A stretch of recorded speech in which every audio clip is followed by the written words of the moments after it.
Hello दोस्तों, स्वागत है हमारे यूट्यूब चैनल में फिर से एक पूरी बफेलो लेके। पूरी बहुत बढ़िया दिख रही है, ये बनी की है और ये बियाई हुई है। बियाल है ना, अभी ये गाभिन है।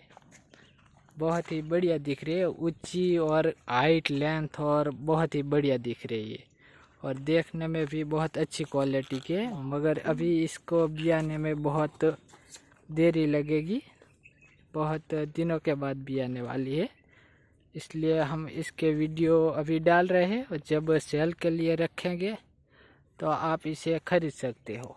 अभी तो सिर्फ हम वीडियो ही बना रहे हैं, जब सेल के लिए रखेंगे तो आप इसे खरीदने के लिए इनके मालिक से डायरेक्टली कांटेक्ट कर सकते हो। ये बहुत बढ़िया दिख रही है जो आप वीडियो में देख रहे हैं, बहुत ही हाइट लेंथ और बहुत ही बढ़िया दिख रही है।